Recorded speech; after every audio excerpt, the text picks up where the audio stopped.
Well, this is where the rubber meets the road. In this final session, we are going to be listening to some tone examples that I've developed using everything that we've discussed thus far. I hope this series has been educational. There's a lot of work that goes into getting a good tone, and it's really rewarding in the end when you're finally able to bring something together that suits you.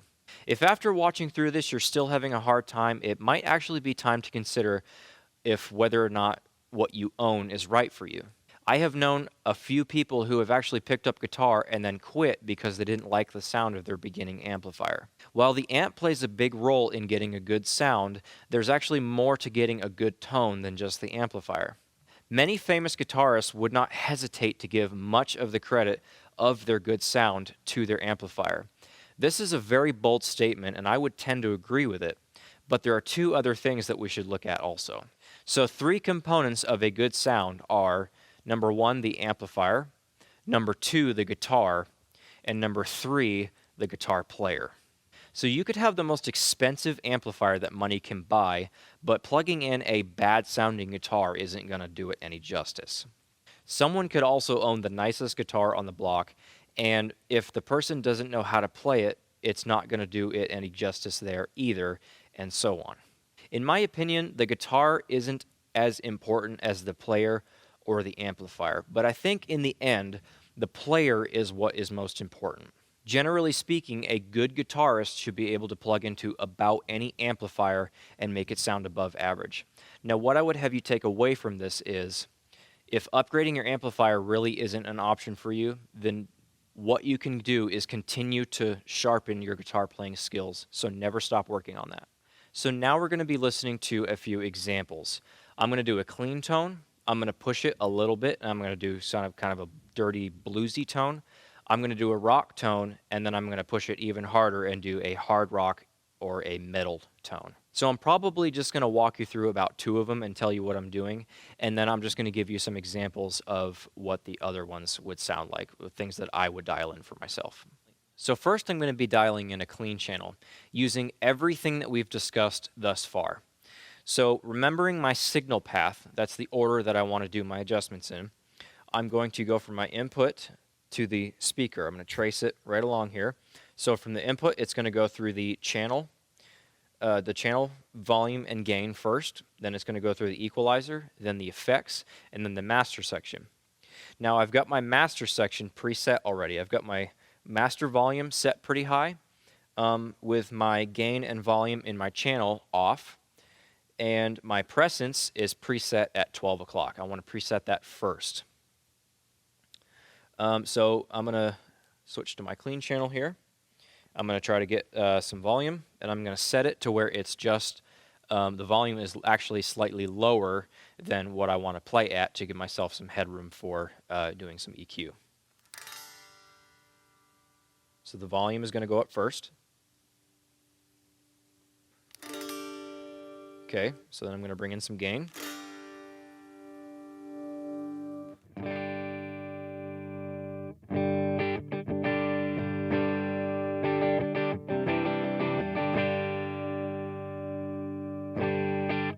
Okay, so that's at a nice comfortable volume. Then I'm going to go straight to my equalizer, and I'm going to start by dialing in some clarity with my treble.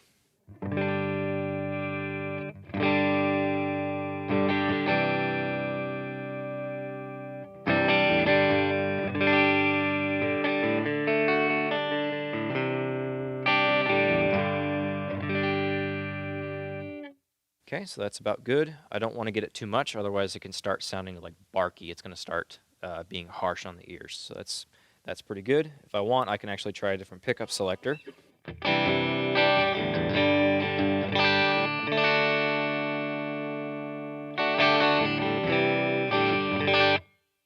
Okay, so I got it about 9 o'clock, and I'm going to move on to my bass and dial in some bottom end.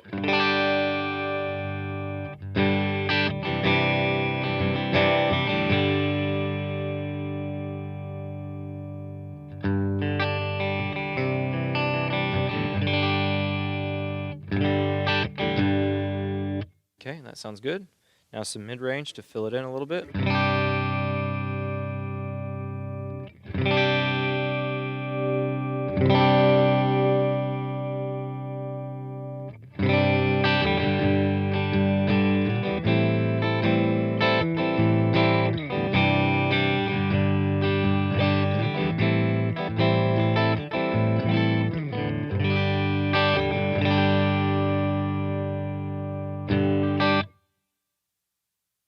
Okay, so and then I'm gonna, once I've done all three, I'm gonna reassess how it sounds. I'd like a little bit more treble. And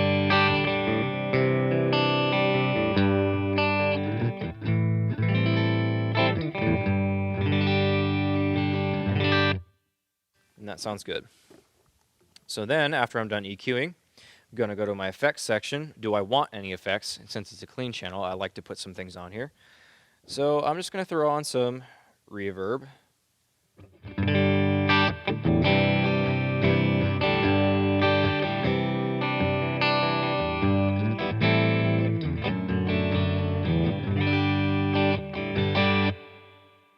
Okay. Throw on some chorus just for the fun of it.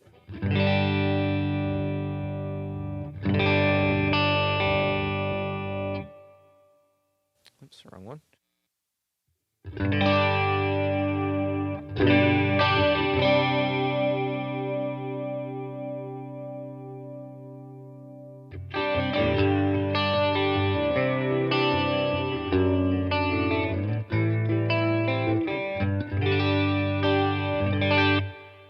Okay, so I like that. And how about some delay?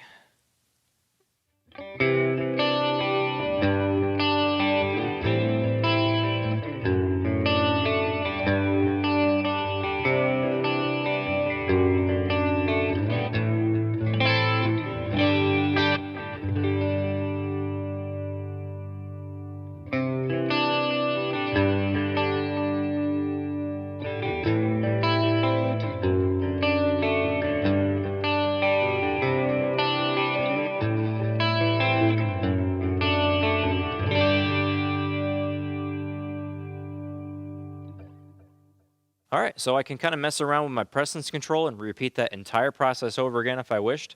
But I think I'm pretty happy with that. So let's move on to a blues tone. I'm going to switch to a crunch channel, which is going to give me a little bit of gain. I got my whole amp reset, so we're doing this from scratch again. Give me some volume.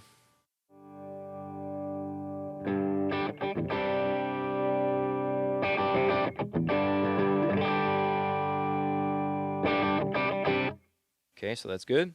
So what I'm looking for before I bring up my gain, because I know I'm going to want a little bit of distortion, is I don't want a lot of distortion to be on the channel. I want to be able to play my single notes and have them sound clean, but when I play chords, I want the amp to be driven just enough where it's going to start to break up. So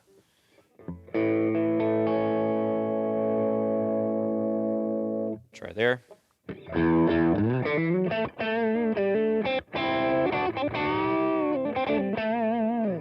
A little more.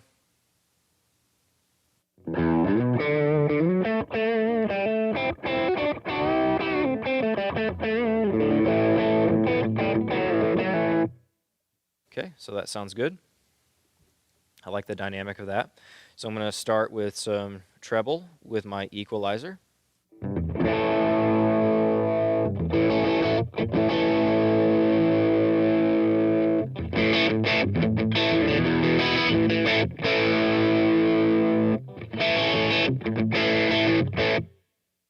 I'm going to get that comfortably clear.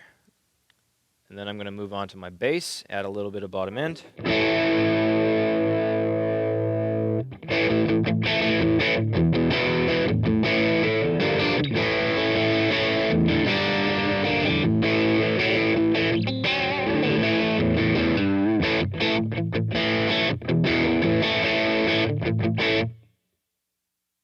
Okay, so that's good. I don't want it to be too much, and I'm going to bring in some mid-range.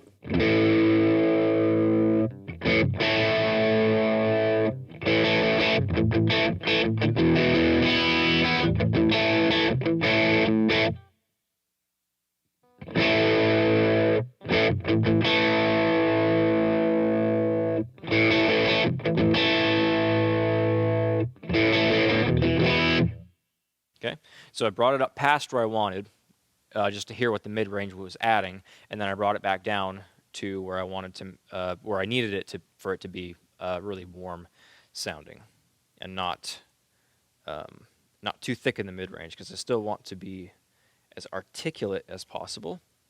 So I am going to add some reverb, but I think that's about all I'm going to use for effects.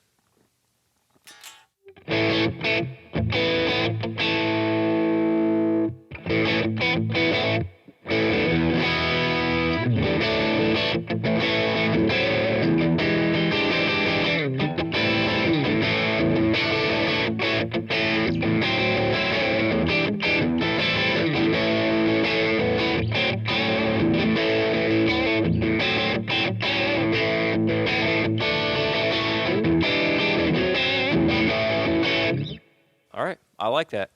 It's nice and rich. It's kind of jangly. It's not super thick. It still cuts good in the high end. It's clear, and that feels really comfortable.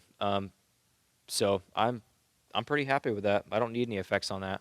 So now I'm going to go on to a couple of other samples. I'm not going to walk you through them, but here's a couple more examples of a classic rock kind of tone, and then I'm going to do a little bit more of a heavier, like a hard rock or a metal tone.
Well, that concludes the final session in this series of getting to know your amplifier better. Before I go, just remember, the more you know about your equipment and the more you learn about it, the better you're going to be at manipulating it to do what you need it to do. So that being said, we'll see you next time.